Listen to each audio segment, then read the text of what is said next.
Look at the skyline of Ho Chi Minh City, one of the most dynamic, rapidly growing manufacturing and digital hubs on the planet.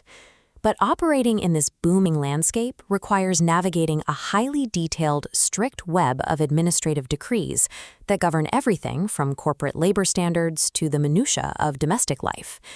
Vietnam's minimum wages range from $140 to $202 a month. But scaling out, see how these modest wages compare to recent penalties. Paying wages late incurs fines up to $2,000, and evading unemployment insurance carries penalties nearing $3,000. The sheer scale of this disparity creates an environment where strict, black-letter legal compliance is functionally impossible for average workers and modest businesses. Imagine an average citizen driving a modest motorbike valued at maybe $200. If they commit a traffic violation, they could easily face a fine of $400 to $500. Faced with that discrepancy, the driver makes a cold, rational economic calculation. They simply walk away and abandon the vehicle. It is cheaper to lose the physical asset entirely than to pay the disproportionate fine. Multiply that single decision by thousands of drivers, resulting in the overflowing state-run impound yards that currently clog major cities. So how does a national economy continue to roar forward when a single minor administrative error has the mathematical power to paralyze a company or bankrupt a worker? When formal rules vastly outscale the economic baseline, they create a vacuum, demanding an informal, pragmatic solution to keep the country running. That bridge is a localized economic lubricant, often colloquially referred to as tiền café, or coffee money. Local administrators and field enforcers operate on the same modest national salary scales as everyone else. The ability to flag inevitable mistakes and accept small, informal payments creates a vital, sustainable side income that keeps the public sector afloat. For businesses and individuals, this mechanism offers a practical fast track. It takes unfeasible, paralyzing red tape and turns it into a negotiable, highly predictable cost of doing operations. This interplay of rigid rules and informal payments doesn't operate in chaos. It forms the foundation of a highly predictable, cyclical rhythm that dictates the nation's entire economy.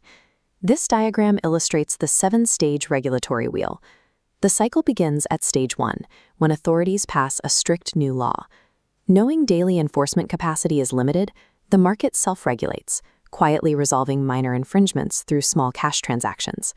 Because formal inspection forces are too limited to catch every infraction, the wheel turns to stage 2, lax oversight. Non-compliance multiplies, and specialized service companies step in to handle the heavy administrative lifting behind the scenes. Eventually, abuses grow too visible. Authorities launch stage 3, the localized burst.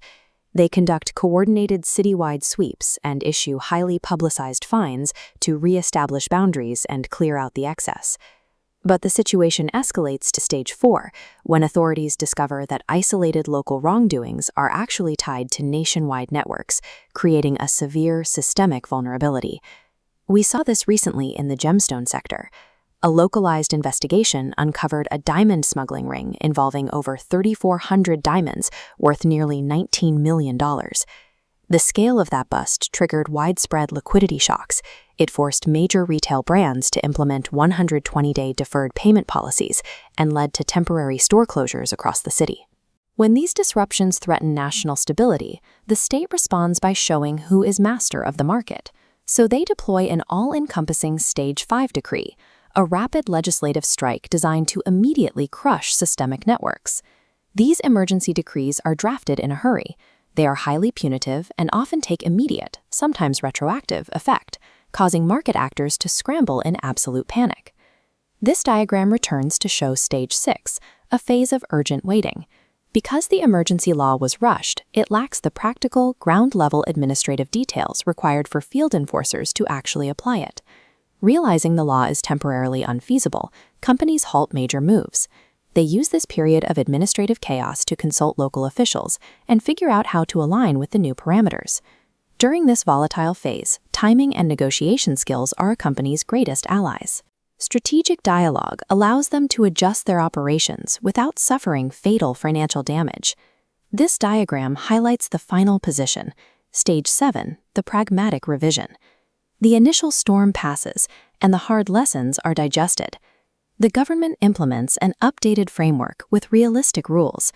Enforcers apply them, locking in a continuous cycle of regulation. The market stabilizes. Actors carefully adjust their operations, staying comfortably within the newly defined acceptable boundaries, until the next cycle inevitably begins. Zooming out, you can see the macro result. This constant rhythmic calibration allows the country to function as a highly resilient commercial powerhouse. In this ecosystem, strict administrative decrees and informal lubricant payments coexist as two halves of a single, highly flexible economic model. For international executives operating in Vietnam, building commercial resilience is about knowing exactly where your sector sits on the regulatory wheel and having the patience to let the market return to its pragmatic equilibrium.